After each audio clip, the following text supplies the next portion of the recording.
Meus irmãos, recebam a paz do Senhor. Por favor, primeiro livro da Bíblia Sagrada, o livro do Gênesis.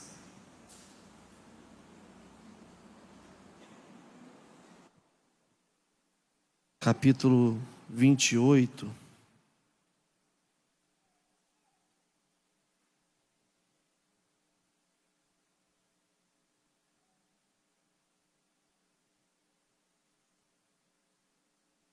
O verso 20 e o verso 21.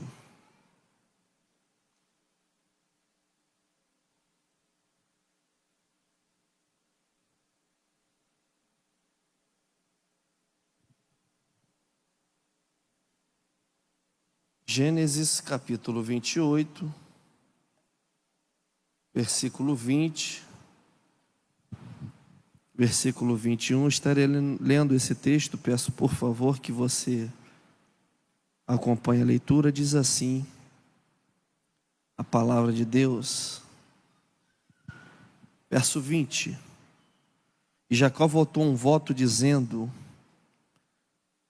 se Deus for comigo e me guardar nesta viagem que faço, e me der pão para comer e vestidos para vestir, e eu em paz tornar à casa de meu pai, o Senhor será o meu Deus. Amém?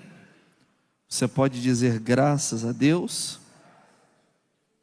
Meus amados, é um imenso prazer estar aqui. Eu quero louvar ao Senhor por poder estar aqui nessa noite e adorar a Deus juntamente com os amados. Que o Senhor Deus possa continuar abençoando a sua vida, a sua casa, a sua família, e que você continue sempre progredindo e prosperando. O desejo do meu coração é que nos últimos dias que nos faltam desse ano de 2024, onde você pisar a planta dos seus pés, que Deus venha lhe dar por herança em nome de Jesus. Amém? Externando também gratidão a Deus pela vida do pastor César, pastora Viviane. Deus abençoe. Muito obrigado, pastor, por nos dar a honra de estarmos aqui e ministrarmos a palavra de Deus. Deus possa continuar lhe honrando, lhe abençoando e lhe dando saúde. Eu digo sempre isso, que Deus dê saúde, pois é uma tarefa muito difícil pastorear. Eu, nessa minha trajetória, eu tenho mais ou menos 20 anos pregando. E eu, conversando com muitos pastores que a gente passa a conhecer ao longo dessa caminhada, a gente percebe que Deus precisa dar saúde aos pastores, porque não é uma tarefa fácil. Que Deus possa te dar graça, pastor, e lhe bendiga sempre. Aos demais pastores, minha palavra de gratidão a todos, em nome do Senhor Jesus. Que Deus vos abençoe. Parabéns, Juninho. Quando eu fui levado ao ministério pastoral, o pastor disse assim para mim: agora você se torna uma vitrine, e as pessoas vão ficar olhando para você em tudo que você faz. É sério. A tarefa não é fácil. Deus tem colocado esse texto no meu coração, e eu tenho olhado para essa palavra com um pouco mais de atenção. De uma maneira muito breve, eu queria aqui ministrar esse texto e o que Deus tem colocado em meu coração para essa palavra. Uma mensagem textual. Eu creio que Deus há de continuar falando aos nossos corações por intermédio da sua santa palavra. O texto nos mostra algo muito interessante. O pano de fundo destes versículos que nós lemos traz à tona um acontecimento na vida de Jacó, que na verdade não é algo de muito bom, visto que Jacó mais uma vez está se envolvendo em uma situação embaraçosa. Seu pai Isaac chama a Esaú e lhe diz: prepare um guisado para mim, você é um homem de caça. E você sabe do jeito que eu gosto. Prepare um guisado para mim. Quando você regressar, preparar o guisado e nós nos assentarmos à mesa, eu irei impetrar a bênção da primogenitura sobre a sua vida. Para o padrão em que eles viviam, no período patriarcal, isso era de suma importância. Aquele que recebesse a bênção impetrada pelo pai, pelo patriarca, iria carregar junto de si todas as promessas que Deus houvera outorgado sobre a sua família. Logo então, Esaú se apressa com o desejo de receber a bênção do Senhor.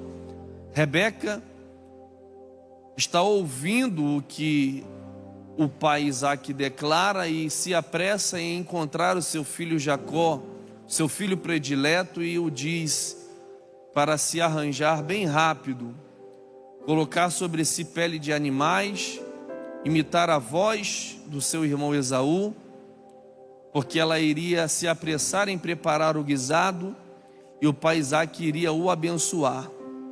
Isso acontece de uma maneira muito rápida. Jacó leva o guisado, Isaque abençoa Jacó, que sai da presença de Isaque. Logo após entra Esaú dizendo: pai, está tudo preparado. E após breve conversa, ambos compreendem que mais uma vez Jacó havia os ludibriado, os enganado.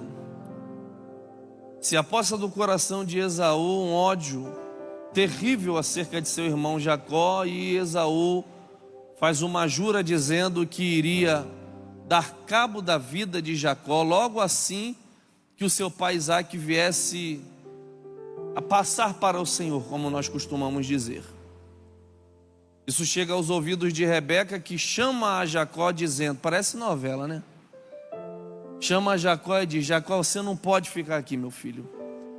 Seu irmão Esaú quer acabar com você, está com ódio. Vamos até o seu pai levantar uma desculpa dizendo que você não pode se casar com mulheres nativas deste lugar. Você precisará ir à casa dos nossos parentes e se casar com uma donzela que seja da nossa linhagem, e nós o enviaremos à casa do seu tio Labão lá em Padã Arã. O pai Isaque, ao ouvir, aceita as desculpas e libera a Jacó dizendo: vai, meu filho, lá você encontrará uma donzela. Jacó então sai apressadamente. Na verdade, Jacó está em fuga. Isso é interessante, Jacó está em fuga. Ele está em fuga até de tudo que havia feito e até de si mesmo. Mas no meio da sua fuga, Deus o encontra. Jacó caminha 9 quilômetros mais ou menos, saindo de Berseba, chega a um lugar chamado Luz. Ali, percebendo que já estava prestes a anoitecer, sol posto, ele se cerca de pedras como os viajantes costumavam fazer. Pega uma pedra maior e coloca essa pedra como se fosse um travesseiro, deita e dorme. Tem um sonho, Deus o visita com uma mensagem, uma revelação. O sonho de Jacó o mostra uma escada tão alta, cujo topo tocava aos céus. O Senhor Deus estava no topo, assentado sobre um trono. Jacó percebe que os anjos subiam e desciam por aquela escada, e Deus então passa a se revelar a Jacó dizendo: eu sou o Deus de Abraão, o Deus de Isaque, e a partir de agora serei o teu Deus. A partir deste instante, Jacó está vivenciando uma experiência muito forte com Deus. Já não é histórias contadas pelo seu avô Abraão ou pelo seu pai Isaque. Ele vive uma experiência. Todos nós precisamos ter uma experiência com Deus. E essa experiência vai mudar o rumo da sua história. Deus reafirma todas as promessas que outrora havia feito a Abraão e a Isaque. Jacó acorda no meio daquela madrugada dizendo: o Senhor estava aqui e eu nem sabia. pega aquela pedra, ergue um altar, faz um voto, e em sua oração, nós lemos o texto, ele está dizendo: se o Senhor for comigo, se me guardar nesta viagem que faço, se me der pão e vestes, e me fizer regressar em paz para a casa do meu pai, esse Deus será o meu Deus. Neste voto e nesta oração, Jacó está fazendo pelo menos 4 pedidos a Deus. Quando ele diz, se Deus for comigo, ele pede a presença de Deus. Quando ele diz, se Deus me guardar, ele pede a proteção de Deus. Quando ele declara, se Deus me der pão, se Deus me der vestes, ele está pedindo a provisão do Senhor. E o último pedido de Jacó é paz. Os 4 pedidos são presença, proteção, provisão e paz. E é sobre isso que eu queria falar, sobre os 4 pedidos de Jacó. Interessante anotarmos inicialmente que, no nível de urgência que Jacó percebe ter, ele não há de pedir primeiramente pela proteção ou pela provisão, e nem tampouco pela paz. Percebendo o nível da revelação que houvera recebido, Jacó então, em seu primeiro pedido, na oração que faz e no voto que apresenta, ele apresenta a Deus a sua oração dizendo, se o Senhor for comigo. Ele pede a presença de Deus, pois ele entende, pelo nível da revelação que havia lhe sido exposta, que se aquele Deus se revelou para ele nesta madrugada, fosse junto a ele diante da sua jornada, ele já teria tudo o que ele precisaria, pois a presença de Deus é tudo que nós necessitamos nesta vida. Jacó compreende que ele necessitava da presença de Deus. A presença de Deus é o pão que nos alimenta. A presença de Deus é a água que sacia a nossa sede. A presença de Deus é a bússola que nos dá o norte. A presença de Deus é o remédio, o bálsamo que cura e sara as nossas feridas, tanto em nossa carne física, como também em nossas emoções. Nós podemos ter tudo e vivermos muito bem, na medida do possível, porém, se nós não tivermos a presença de Deus, nada nos alegrará. E sempre sentiremos um vazio em nossa alma. É por isso que eu compreendo a fala meio que ousada de um senhor de mais de 90 anos de idade. Quando sobe ao monte, Deus revela-se a ele dizendo: Moisés, diga para esse povo de dura cerviz que eu não irei adiante deles, eu enviarei um anjo. Moisés, de maneira ousada, diz: não me faças descer daqui sem a tua presença. Eu não quero a presença de anjos, eu quero a presença de Deus. A presença de Deus muda a vida do ser humano. O que ONGs não conseguem fazer, homens com as suas metodologias não conseguem realizar. a presença de Deus entra, muda, transforma, ressocializa, dá sentido, dá paz.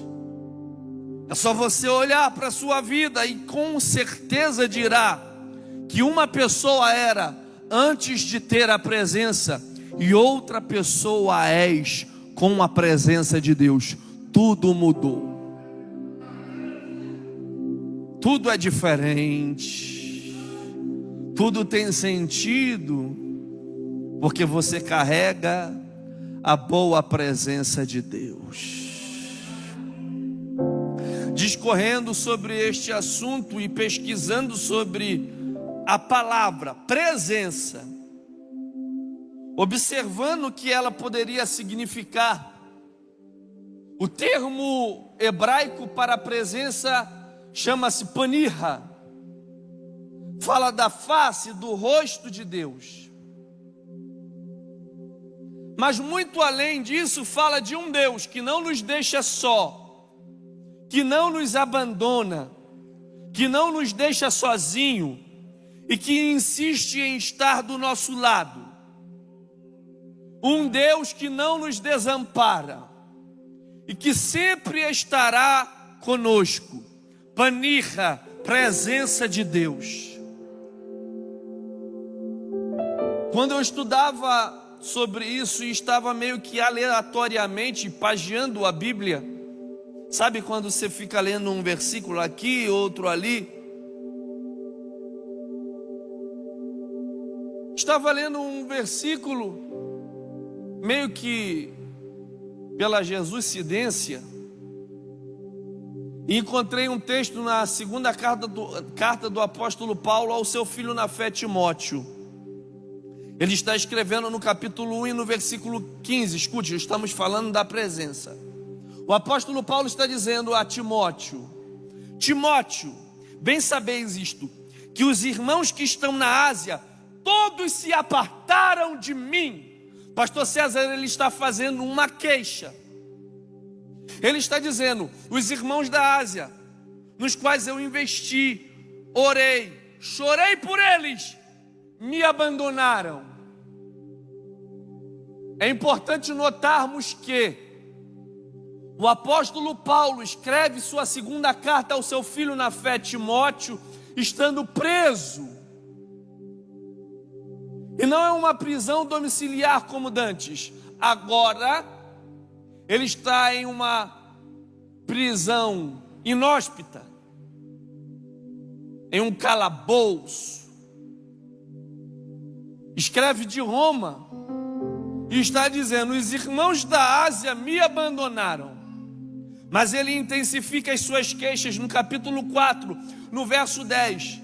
Ele está dizendo: você precisa saber, Timóteo, que Demas também me desamparou, amando o presente século. Ele foi para Tessalônica, me deixou só.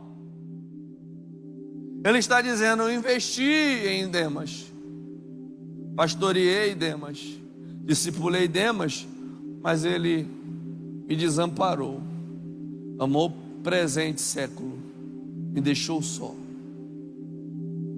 No mesmo capítulo 4, no verso 16, ele está dizendo, nutrindo expectativas, visto que estava preso, estava prestes a ser julgado pela primeira vez.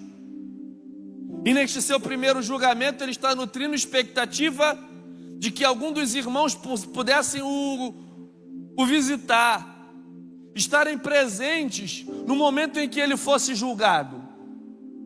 Logo então, ele está com a expectativa de que algum dos irmãos pudessem acenar a ele no momento em que ele fosse apresentar-se diante dos seus algozes. Mas nenhuma igreja enviou um obreiro, nenhum discípulo apresentou-se. E ele escreve o verso 16 dizendo: Timóteo, ninguém me assistiu na minha primeira defesa, antes todos me abandonaram. E ele se frustra. porque a presença dos homens não estiveram ali. Mas o verso de número 17 do mesmo capítulo 4, ele escreve a Timóteo dizendo: todos me abandonaram, mas o Senhor me assistiu e me fortaleceu. Porque Deus é assim: se os homens faltarem, Ele não irá faltar. A presença de Deus estará contigo em todos os momentos, em todas as fases, em todas as estações, em todas as ocasiões. Se você estiver bem, Deus estará do seu lado, mas se você estiver mal, Deus também estará do seu lado. Se você estiver saudável, Deus estará do seu lado. Mas se você estiver enfermo, Deus também estará do seu lado. Se você morar numa bela casa, no melhor ponto da cidade, Deus estará na sua casa. Mas se você morar em uma choupana, Deus também estará na sua casa.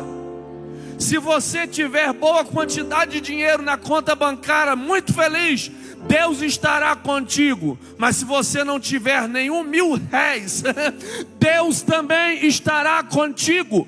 Ele não te abandonará, Ele não te deixará sozinho. É por isso que o profeta Isaías escreve: acaso poderia uma mãe que amamenta o seu filho e que o ama esquecer-se do filho que ama e que amamenta?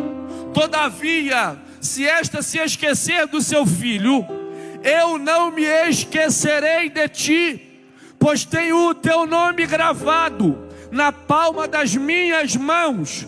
O salmista Davi, ao recitar o Salmo 23, na estrofe de número 4, ele diz: ainda que eu andasse pelo vale da sombra e da morte, não temeria mal algum. Porque Davi, ele responde: porque tu estás comigo. Eu venho do Rio de Janeiro nesta noite para dizer para alguém: não se atemorize, você tem tudo o que você precisa. O que é, pastor? Você tem a presença de Deus, que não te deixa, que não te desampara, que não se isola de você. Os amigos podem faltar, mas Deus não falta. Tudo pode faltar, mas Deus não te faltará. Receba a presença de Deus nesta noite. Jesus declarou nos dizendo: eu vos darei, eu vos dou a minha presença, eu vos dou a minha presença. Seja preenchido pela graça, pela presença de Deus, em nome de Jesus. Recebe aquilo que vem do alto sobre a sua vida. A presença de Deus irá te inundar, a graça do Senhor irá lhe envolver, para você viver, para você caminhar, para você adorar. Receba nesta noite a presença do Todo-Poderoso, que está na TVEC Brasília nesta noite.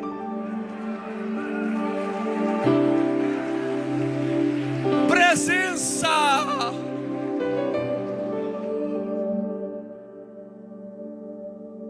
Presença de Deus. Ah, se não fosse ela, os nossos inimigos já teriam devorado a nossa vida. Nós não estaríamos aqui. Porque o que te sustenta é a presença de Deus. Libera essa palavra para alguém em nome de Jesus. Diga para alguém: você é sustentado pela presença de Deus. Ela te sustenta. Oh, aleluia.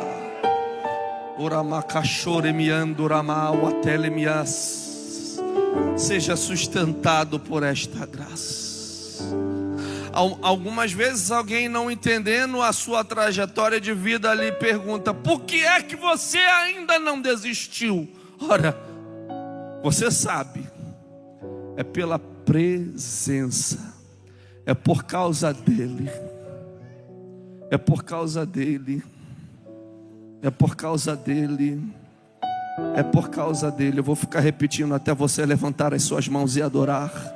É por causa dele, é por causa dele, é por causa dele, é a presença dele, a presença dele, por causa dele, a presença dele. Oh Senhor, toma esta casa, toma os quadrantes desta igreja, deste templo, e preencha a tua igreja com a sua presença. Presença, presença, presença, presença de Deus.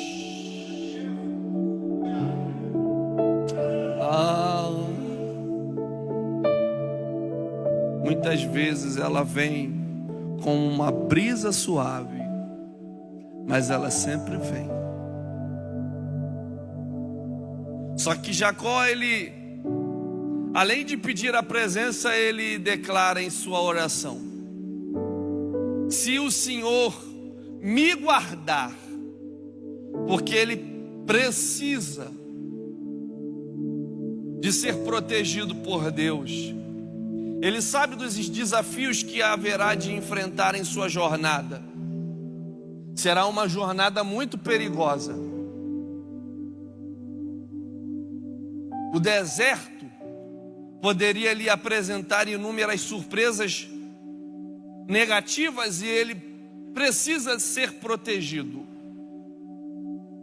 Ele disse: se o Senhor me guardar.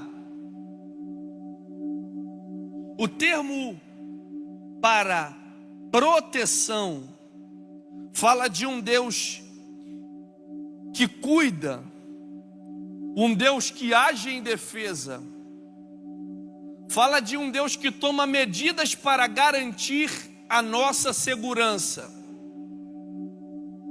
Pesquisando sobre esse termo, eu encontrei um termo hebraico, pastor César, chamado Shimahami. É engraçado, fala de um Deus que nos protege daquilo que nós vemos, mas também daquilo que nós não vemos. Nós estamos debaixo da proteção de um Deus que nos protege daquilo que a nossa visão alcança, mas daquilo que a nossa visão não alcança, Ele também nos protege.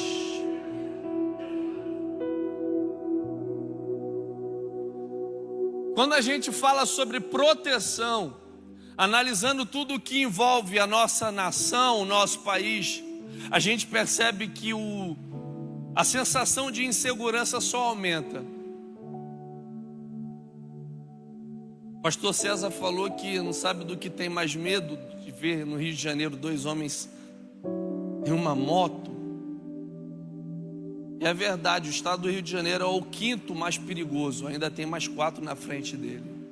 Eu fui pregar no Ceará, cheguei no aeroporto em Fortaleza, o irmão nos buscou no aeroporto, e quando nós passamos em determinado lugar, havia um ônibus sendo queimado. Eu falei: rapaz, isso aqui não acontece só no Rio não.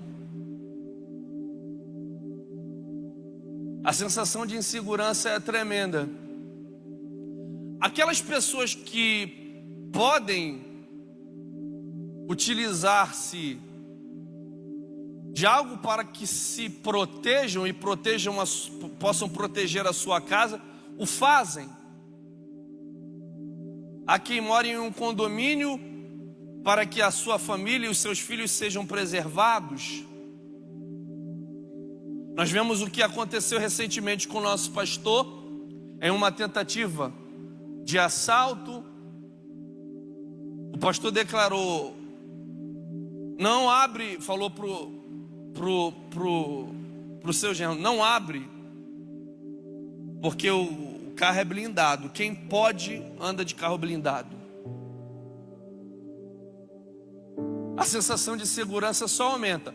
E a gente, às vezes, olhando os telejornais, não é tão diferente aqui em Brasília, a gente fica parecendo meio que o Chapolin Colorado, quando acontece alguma coisa e alguém diz: e agora? Quem poderá me defender? Porém, nós estamos debaixo de uma palavra de proteção que nos é garantida pela palavra de Deus. Você está debaixo da proteção de Deus. Não, eu vou falar de novo para ver se você reage um pouco melhor. Você está debaixo da proteção de Deus. Sinta-se mais protegido do que dito o homem mais importante na face da terra, a saber, o presidente dos Estados Unidos, que possui um avião com mecanismos de defesa, um helicóptero com mecanismos de defesa, equipes altamente preparadas para o defender. Você é mais guardado do que ele. Não, você não está entendendo. Eu vou repetir para você pegar. Você é mais protegido do que o homem mais protegido da terra. Pastor, tem certeza? Tenho, está na Bíblia. Pode me provar? Posso, está na Bíblia. E eu vou ler com os irmãos. Aquele que habita no esconderijo do Altíssimo, à sombra do Onipotente descansará. Direi do Senhor: Ele é o meu Deus, o meu refúgio, a minha fortaleza, e nele confiarei, porque Ele te livrará do laço do passarinheiro e da peste perniciosa. Ele te cobrirá com as suas penas e debaixo das suas asas estarás seguro. A sua verdade é escudo e broquel. Não temerás espanto noturno, nem seta que voa de dia, nem peste que ande na escuridão, nem mortandade que assole ao meio-dia. 1000 cairão ao teu lado, 10.000 à tua direita, mas tu não serás atingido. Somente com os teus olhos olharás e verás a recompensa dos ímpios, porque tu, ó Senhor, és o meu refúgio, o Altíssimo é a tua habitação. Escute: nenhum mal te sucederá, nem praga alguma chegará à tua tenda, porque aos seus anjos dará ordem ao teu respeito para te guardarem em todos os teus caminhos. Em todos os teus caminhos, não é na metade deles, é em todos. Aonde você entra, Deus entra com você. Aonde você chega, Deus chega com você. Ele dá ordem a teu respeito. Ele dá ordem a teu respeito. Você está guardado, você está guardada, você está protegido, você está protegida daquilo que você vê, mas também daquilo que você não vê. O diabo não vai tocar na tua casa, Satanás não vai tocar na tua família. Eu vim com vontade de entregar a seleta revelação de Deus nesta noite, só para quem tem fé para recebê-la. O diabo pode até tramar, mas toda a trama do diabo hoje vai cair por terra. Você é blindado, blindado, blindado, guardado. Ninguém vai te tocar.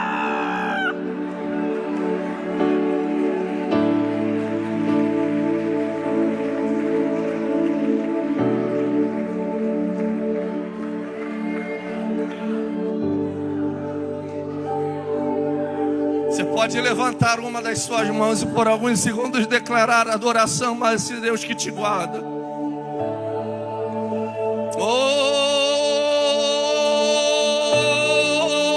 Louvado seja o nome de Jesus.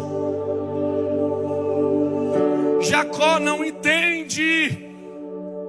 Só que quando Jacó sai de Berseba, também sai um decreto dos céus. Ele deita, cerca-se de pedras,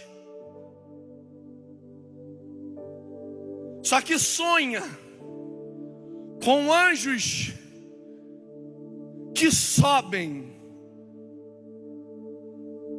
e depois descem. Se sobem primeiro é porque já estavam ali. Se sobem primeiro é porque já estavam ali. Se sobem primeiro é porque já estavam ali. Jacó não vê, mas Deus já liberou um decreto de proteção. Você não está vendo, mas o mundo espiritual está pelejando. E ninguém poderá tocar naquele que Deus resolveu guardar. Ninguém poderá tocar naquele que Deus resolveu guardar. Você pode compartilhar esta palavra com alguém? Diga: ninguém te toca. Ninguém toca na tua casa, diga. Ninguém toca na tua família, diga.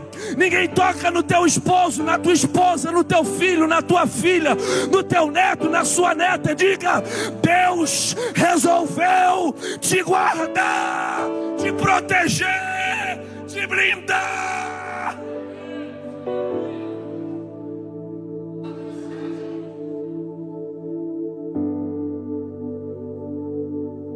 Você está guardado.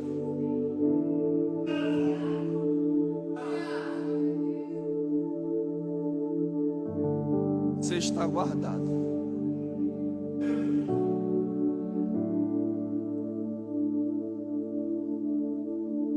Terceiro pedido para a gente iniciar o fim. Ele disse: se Deus me der pão, se Deus me der vestes. Porque Jacó sabe que precisava de ser provido por Deus. A provisão de Deus se manifesta em dois níveis. O termo fala de uma provisão que se manifesta em dois níveis. Fala de um Deus que aumenta aquilo que está pouco. É o primeiro nível da provisão. Mas também fala de um Deus que faz aparecer aquilo que não tem. É o segundo nível da provisão. Pastor, tem certeza? Sim, tenho. Quando nós olhamos para o segundo livro dos reis de Israel, no capítulo 4, a partir do verso de número 1, uma mulher viúva comparece diante do profeta Eliseu, dizendo-lhe: meu marido morreu, mas tu bem sabes que ele temia a Deus e ele te servia. Os credores vieram para tomar os meus filhos como pagamento das dívidas. O que eu faço? O profeta pergunta: o que tem na sua casa? Ela diz: nada, a não ser uma botija com um pouquinho de azeite. Eles têm um pouquinho? Vá na vizinhança, peça vasos emprestados, não poucos. Feche a porta sobre ti e sobre os seus filhos. Porque a gente pensa que para Deus liberar a provisão, a porta precisa estar aberta. Porém, aprendemos que Deus, quando quer prover, a porta pode estar até fechada, mas Ele faz a provisão ser manifestada.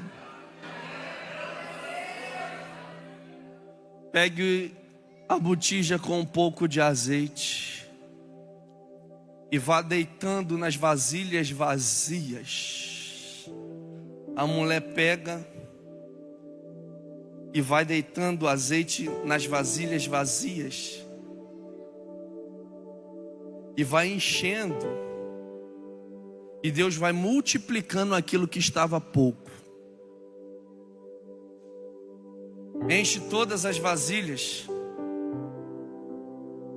Quando se enchem todas, ela comparece diante do profeta, dizendo: estão todas cheias, o que eu faço? Ele diz: vende, paga a tua dívida e vive do resto, para a glória do nome do Senhor. Eu quero profetizar só para quem tem fé para receber. Deus vai multiplicar aquilo que está pouco.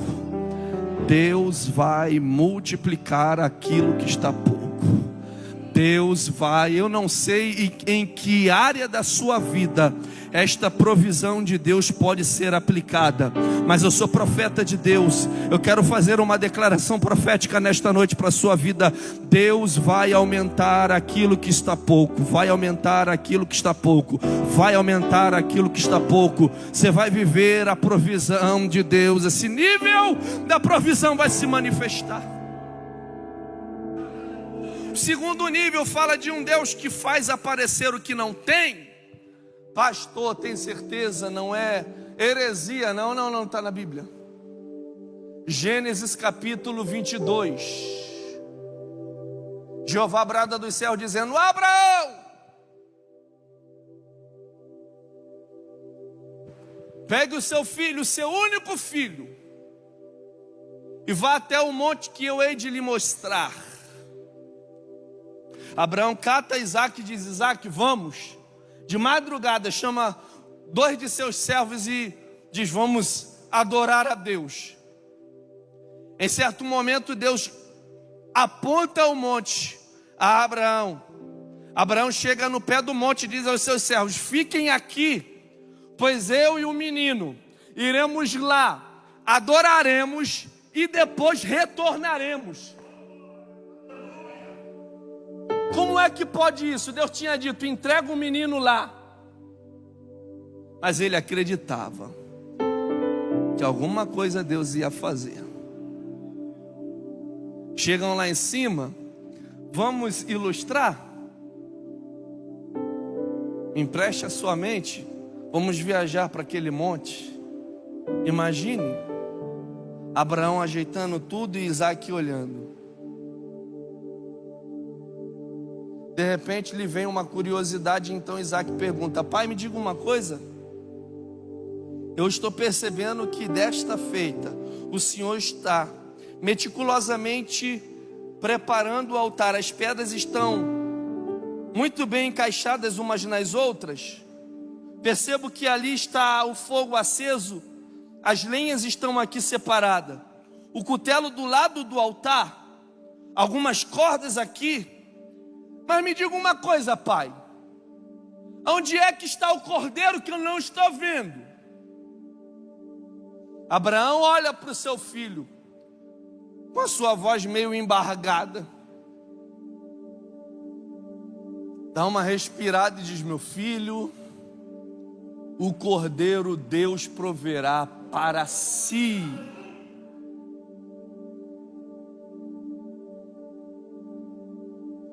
Diz: deita aí. Isaque deita e Abraão então amarra Isaque. Pega o cutelo, levanta. Imaginemos uma cena, ele olhando para os céus e dizendo: meu Deus, foi o Senhor que me deu esse menino. Eu amo ele demais. Ele é filho da promessa. Mas já que o Senhor pediu, eu não vou negar o seu pedido e a sua ordem. Mas eu sei de uma coisa. O Senhor vai fazer alguma coisa aqui. Firma as bases. Quando está se preparando para dar o golpe, está um cutelo já descendo. Jeová brada dos céus e diz: Abraão,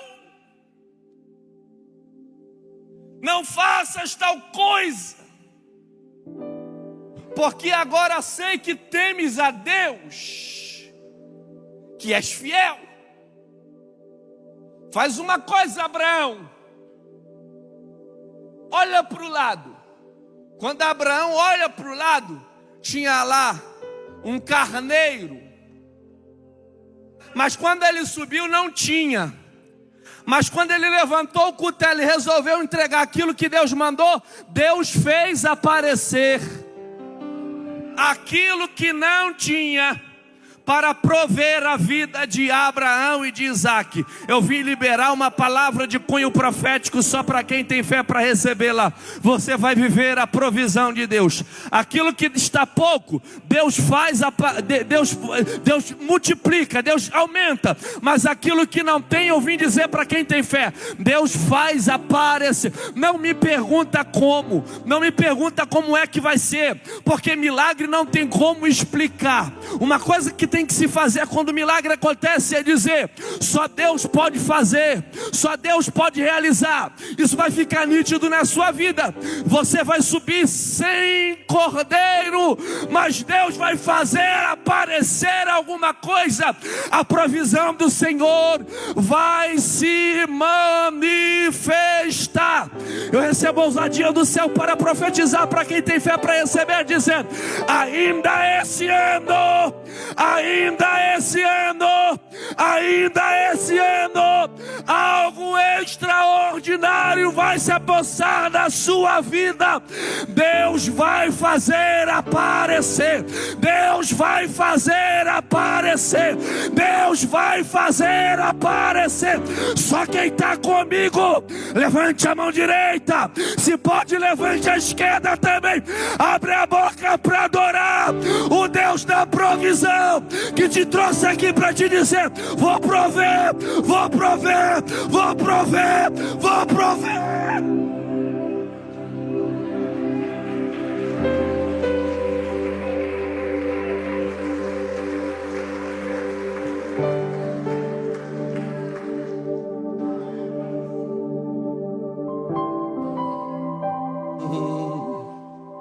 Alguma coisa Deus vai fazer.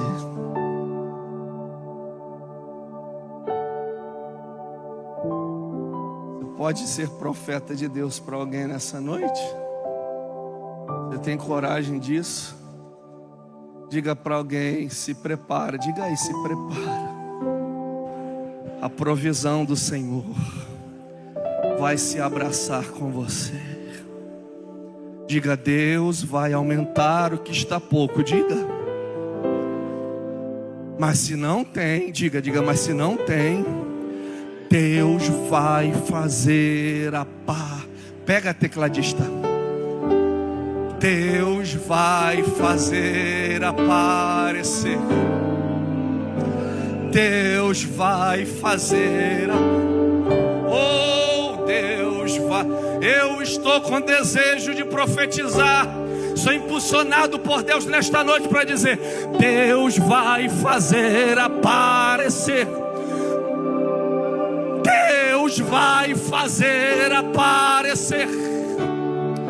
Deus vai causar espanto para alguém, mas Deus vai fazer aparecer.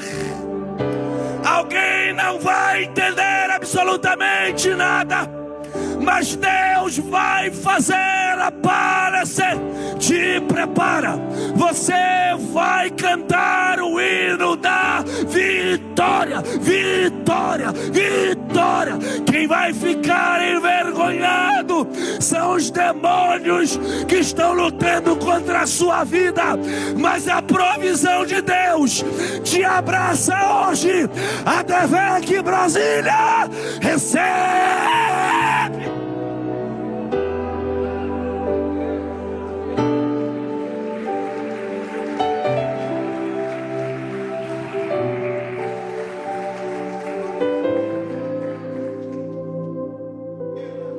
Último pedido, e eu queria que você já ficasse de pé em nome de Jesus, por favor.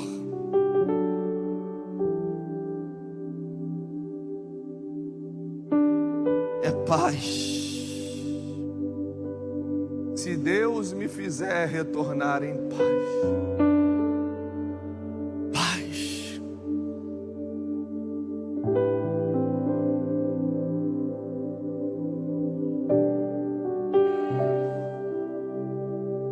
Paz. Shalom. No hebraico é shalom. No grego é eirene. Shalom. A paz é meio que a manifestação de uma perfeição de Deus. Como se nada estivesse quebrado, nada faltando. Nada quebrado, nada faltando. Nada quebrado, nada faltando. Nada quebrado, nada faltando. Nada quebrado, nada faltando. É Deus dizendo: eu estou te dando paz. Nada quebrado e nada faltando. Eirene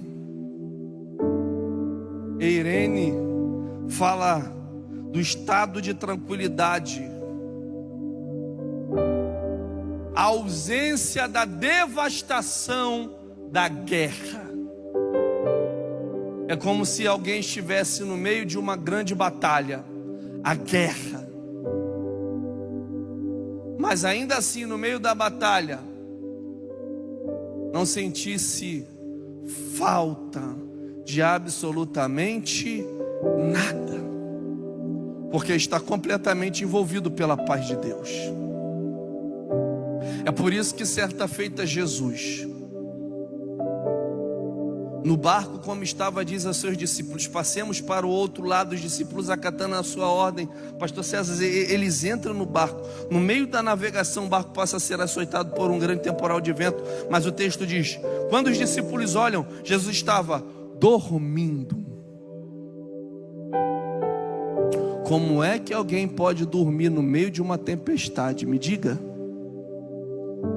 Entendi que Jesus está dentro da tempestade, mas a tempestade não está dentro de Jesus, porque Jesus está em paz. Matam Tiago ao fio da espada, aprisionam o apóstolo Pedro e lhe juram de morte, dizendo: amanhã, hein, vamos arrancar a sua cabeça, Paulo. Pedro preso, a igreja fazendo contínua oração, e na madrugada o anjo do Senhor desce e vai entrando na prisão. 16 soldados guardavam um homem. Quando o anjo do Senhor entra na prisão, o que Pedro está fazendo? Dormindo. Como alguém consegue dormir sabendo que no outro dia iriam, cortar a sua cabeça? É porque Pedro está na prisão, mas a prisão não está em Pedro. Pedro está em paz. Para a gente encerrar,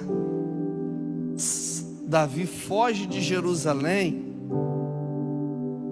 precisa se esconder, mas não esquece de levar a harpa. Na caverna, no deserto, Davi está escondido, porque Absalão está querendo matá-lo, seu próprio filho. Mas ainda assim, Davi tem forças para pegar a harpa e começar a dedilhar.